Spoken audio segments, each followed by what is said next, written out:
Assalamualaikum viewers, this is me Naila Tareem and I welcome you all to Javed Publishers. Today we are going to study a chapter from Kids Science 5 and the name of the chapter is Light and Sound. In this video we will talk about the SLO of this chapter. आज का हमारा chapter है light and sound. इस video में हम इस chapter के SLOs के बारे में जानेंगे कि इस चैप्टर के एंड में हम किन किन चीज़ों को जानने के काबिल हो जाएंगे. सबसे पहले तो हम इस चैप्टर में पढ़ेंगे कि सोर्सेज ऑफ लाइट कौन कौन सी हैं. एक तो नेचुरल सोर्स है, एक आर्टिफिशियल सोर्स है. इन दोनों सोर्सेज के बारे में हम पढ़ेंगे. नेक्स्ट हम ये जानेंगे कि कैसे लाइट जो है वो एक स्ट्रेट लाइन में ट्रैवल करती है और एक सोर्स से ओरिजिनेट होकर किसी चीज़ पे स्ट्राइक करती है. उसके बाद हम ये जानेंगे कि ल्यूमिनस और नॉन ल्यूमिनस ऑब्जेक्ट्स क्या होते हैं. Luminous objects which have their own light, non-luminous objects which don't have their own light, वो किसी दूसरे ऑब्जेक्ट से अपनी लाइट लेते हैं. इनके एग्जाम्पल्स को भी हम पढ़ेंगे. उसके बाद हम डिफरेंस पढ़ेंगे ट्रांसपेरेंट, ट्रांसल्यूसेंट और ओपेक ऑब्जेक्ट्स में अलॉन्ग विद देयर एग्जाम्पल्स. उसके बाद हम ये देखेंगे कि शैडोज कैसे बनते हैं, formation of shadows. Next we will study कि शैडोज बन तो रही हैं लेकिन ऑब्जेक्ट की पोजीशन को चेंज करने से, दूर या पास करने से शैडो की बनावट पर क्या असर होगा, इस चीज़ को हम पढ़ेंगे. फिर उसके बाद हम ये देखेंगे कि रिफ्लेक्शन क्या होती है और शाइनी सर्फेसिस क्यों ज़्यादा अच्छी रिफ्लेक्शन मिलती हैं एज कम्पेयर टू डल और कोर्स सर्फेसिस. उसके बाद हम ये देखेंगे साउंड किन किन चीज़ों में ट्रैवल कर सकता है, कौन कौन से ऑब्जेक्ट्स हैं जिसमें से साउंड ट्रैवल कर सकता है, और सॉलिड, लिक्विड और गैसेस में साउंड ट्रैवल जब करता है तो उसमें क्या क्या चेंजेस आती हैं, इन चीज़ों के बारे में हम पढ़ेंगे. फिर हम ये देखेंगे कि साउंड की इंटेंसिटी क्या होती है. फर्स्ट ऑफ ऑल इसकी डेफिनेशन को कवर करेंगे और फिर उसकी एग्जांपल्स को हम स्टडी करेंगे. नेक्स्ट हम ये देखेंगे कि नॉइज़ क्या है और इस शोर का इंसानी सेहत पर क्या असर होता है कि हम डीमेरिट्स को स्टडी करेंगे. Last but not the least हम नॉइज़ की बात कर रहे हैं लेकिन इस नॉइज़ को ओरिजिनेट करने में ह्यूमंस का कितना हाथ है, इंसानी हाथ कितना है इस शोर को पैदा करने में, इस सब के बारे में जानेंगे. तो चलिए इस चैप्टर की तरफ चलते हैं. Take out page number 48 of your text book. Natural and artificial sources of light. During the day the sunlight enables us to see things around us. At night we need tubelights, bulb, candle etc. to see. यहाँ पर वो आपको ये कह रहे हैं कि दिन के टाइम तो अल्लाह ताला ने हमारे लिए रोशनी का बहुत बड़ा जरिया जैसे कि सूरज बनाया है, लेकिन रात के टाइम हम अंधेरे में नहीं देख सकते, तो चीज़ों को वाज़िया तौर पे देखने के लिए हमें कैंडल, ट्यूबलाइट और बल्ब का इस्तेमाल करना पड़ता है. Now can you see things at night in a dark room. क्या अंधेरे कमरे में आपको चीज़ें दिखाई देती हैं? इसका क्या जवाब होगा? टेक्निकली तो it is no. So the answer is no. It is because light enables us to see different things. Those objects that emit lights are sources of light. They can be natural or man-made. जी वो ये कह रहे हैं कि रात के time क्योंकि light नहीं होती इसलिए हमें ऑब्जेक्ट्स दिखाई नहीं देती, तो ऑब्जेक्ट्स को बिल्कुल क्लियरली देखने के लिए हम आर्टिफिशियल सोर्सेज का इस्तेमाल करते हैं जो कि मैन मेड हैं. The sun, stars and firefly are natural sources of light. The sun is the main source of light and heat and energy on the earth.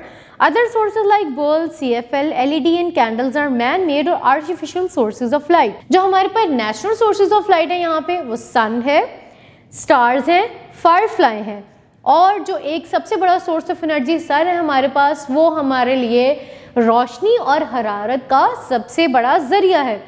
और भी आर्टिफिशियल सोर्सेज हैं जैसे कि बल्ब हो गया, CFL लाइट्स होगी, LED lights होगी, लेकिन इनको हम आर्टिफिशियल सोर्सेज ऑफ लाइट कहते हैं, यानी कि they are man made, they are not naturally produced by Allah.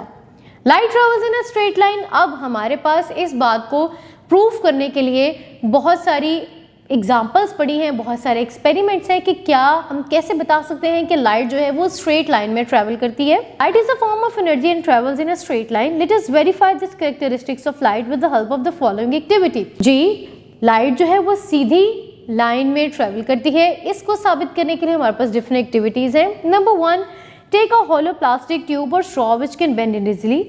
Light a candle and fix it on the table as shown. Now stand at the distance of about 1 meter from it. Observe the candle flame through the tube or straw. Now bend the tube from the center and try to see the candle flame through it. Are you able to see the flame now? Your answer would definitely be no. जी यहाँ पर आप एक straw या एक hollow tube लें जिसको आप आसानी से बेंड कर सकें। इस ट्यूब को आप टेबल से आधे मीटर की दूरी पर रखिए और टेबल पर एक कैंडल को जलाकर रखिए। इस ट्यूब को आधे मीटर की दूरी से खड़े होकर आप इस हॉलो ट्यूब से उस मोमबत्ती को देखिए, आपको नजर आएगा कि मोमबत्ती जल रही है। अब इसी हॉलो स्ट्रॉ या ट्यूब को आप दरमियान में से बेंड कर दें और अब देखिए आपको वो मोमबत्ती दिखाई नहीं देगी। ऐसा क्यों हुआ?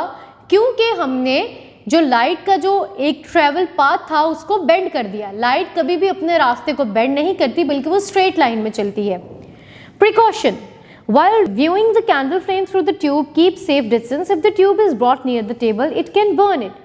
Note this activity should be done under the supervision of your class teacher. Candle flame को देखते हुए कैंडल से अपनी दूरी को बनाए रखिए और कोशिश कीजिए कि किसी बड़े की मदद लीजिए। From the above activity, we conclude that the light coming from the candle flame enters the eyes of observer directly when the candle flame was seen through a straight tube, whereas this does not happen while observing the candle from through a bent tube. This proves that light travels in a straight line. Number of straight lines of a light is called beam of light. जी हाँ जी, above activities से हमें क्या पता चला कि light जो है वो स्ट्रेट लाइन में ट्रेवल करती है और एक जगह से जितनी लाइन्स ऑफ लाइट निकल रही हैं उसको हम क्या कहेंगे? Beam of light. Moving on to the next activity, aim to demonstrate linear propagation of light. हमें ये प्रूव करना है कि लाइट जो है वो सीधे रास्ते में यानी कि बिल्कुल स्ट्रेट ट्रैवल करती है। मटेरियल, हमें इसके लिए क्या क्या चीज़ें रिक्वायर हैं? 3 cardboard pieces of small size, candle, nail and matchbox. जी हाँ, हमें क्या चाहिए? माचिस की डिब्बी, कील, कैंडल और कुछ छोटे पीसेस कार्डबोर्ड के। प्रोसीजर, अब इसका तरीका क्या है? Take 3 cardboard pieces and make holes in them using a nail at the centre exactly at the same height in each. Arrange the cardboard on stand back to back so that the holes are collinear. Light the candles and place it in front of first cardboard. Look through the holes in the last cardboard. You will able to see the candle flame as all the 3 holes lie in the straight line. Now slightly move one of the cardboard pieces. You will not able to see the flame. यहाँ पर आप 3 cardboard लीजिए, तीनों को एक दूसरे के ऊपर रखिए और एक नेल से उनके दरमियान में होल कीजिए।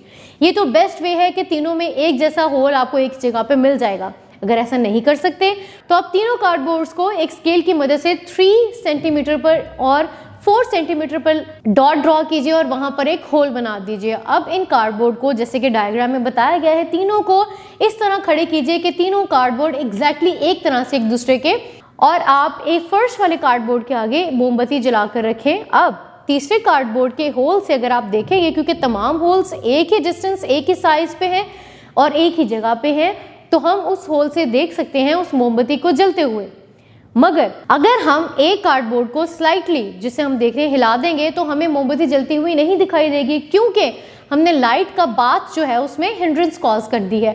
अब आगे उसको कार्डबोर्ड का होल नहीं बल्कि कार्डबोर्ड ही दिख रहा है, जिसकी वजह से हमें फ्लेम नजर नहीं आएगा। सो हमने क्या ऑब्जर्व किया? Light is visible only when all the holes lie along the straight line. Light सिर्फ हमें तभी दिखी कैंडल की जब तमाम कार्डबोर्ड के होल जो थे वो एक ही लाइन में थे। और इसका कंक्लूजन क्या हुआ? Light travels in a straight line, कि लाइट जो है वो हमेशा सीधी लाइन में ट्रेवल करती है। कीप वॉचिंग, अपना बहुत सारा ख्याल रखिए, जुड़े रहिए बोलती किताबों के साथ।